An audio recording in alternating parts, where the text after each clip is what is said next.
Hey everybody, hope you're doing well. Today we're going to do intuition, extroverted intuition versus introverted intuition. We're talking about NI and NE. Everyone has one or the other, so what's the difference? Well, one is personal and the other is impersonal. NI is processing patterns for selfish patterns. It's focused on organizing and narrowing down pathways and probabilities.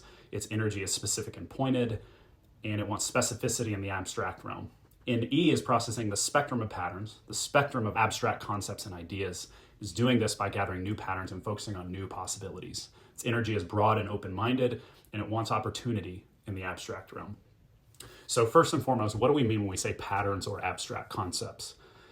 I remember when I first started studying the functions, I didn't have any idea what that meant. And so I think it's helpful to consider N relative to its opposing counterpart, S. When Jung started delineating these categories, they were all polarities on the plane of human cognition. He noticed that when observing the world, his patients either preferred sensory or intuition. Sensory is the physical world, intuition is the abstract world. And then in acting on those perceptions, they would use their value systems, F, or their reason to respond to those observations. That's what all humans are doing. We're taking in information and making decisions with it. To make sense of all the typology is really helpful to study different personality types so you can start to download and calibrate yourself to how each type looks and feels. You simply can't do this adequately enough by just reading descriptions or even watching this video. This video and any website that provides a description is the starting point. To be able to identify these types in the wild and how they look and feel, it's going to take a lot of practice, probably years for most of us. More on this in my video on personality tests don't work. So in this process of calibration, you're downloading the polarities of each type. Everything in human experience has a division or a contingent polarity. Think about hot versus cold. You can't know what hot is without cold because everything requires a relative reference point. You can't understand positive emotions without negative ones because if there were no negative emotions, you wouldn't have a reference point. In the same way, you can't understand intuition without sensory. Sensory is concerned with what we consider the physical world. It's concrete, it's factual, it's specific, it's tangible. So when we think of N, it has to be in contrast to S and being grounded in the physical world. So what is the opposite of concrete, factual, specificity, and being able to touch something? It's abstract, general, conceptual, and then an overview. Again, to really calibrate yourself to the relative difference, you have to type hundreds of people, but for the sake of this video, this is a good starting point. So to understand and recognize NI and NE, it's helpful to see them like this. NI is prioritizing two things, abstract patterns and self.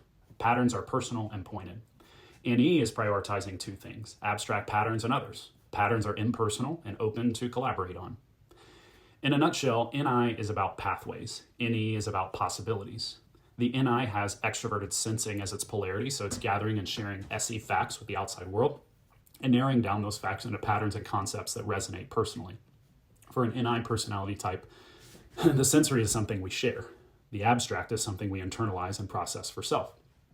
NI wants to build patterns that allow it to narrow down possibilities, and in the best case scenario, even predict the future. The savior NIs are actually exceptionally good at seeing the future because they live in the world of abstract patterns and take responsibility for connecting and making sense of those pathways. Because they're prepared for the future, it doesn't as often surprise them. However, because savior NIs are doing this all the time, the sensory can actually be really overwhelming. Being forced to divert attention to sensory chaos and being pulled out of the world of constantly creating pathways for the future becomes overwhelming for NI dominant types. After all, when faced with unpredictable sensory chaos, it becomes very hard to narrow it all into patterns. This is why you'll see the physical manifestation of the NIs becoming very overwhelmed and exhausted in chaotic environments. The NE has an introverted sensing polarity, so it's gathering and sharing concepts and narrowing down those to facts and specifics that are personal. For the NE user, it is the facts, specifics, and things that it internalizes for self. The NE users will have much more personal attachments to things and much more openness to concepts. Glennon Doyle has a quote that, in my opinion, embodies the NE mentality. She says, "I believe in everything a little bit and nothing all the way."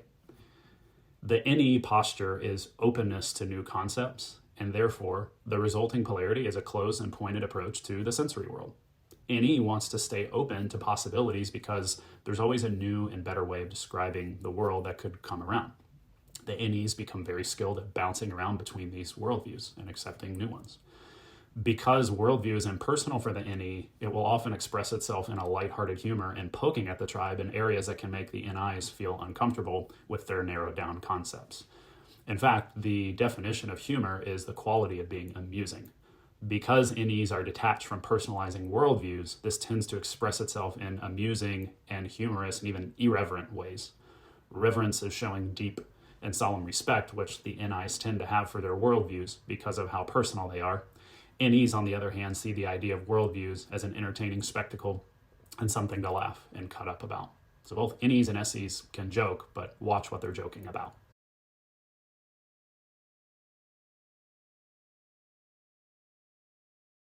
Again, understanding the observer functions through the lens of polarity and relativity is really important. It's easier to see NE and NI along with their sensory counterpart. So what this practically means is that, again, calibration is necessary, and to calibrate, you have to have a lot of exposure to different types and really download what they're doing. So I hope this video was helpful in making sense of NI and NE and the difference between each, and we'll see you guys next time.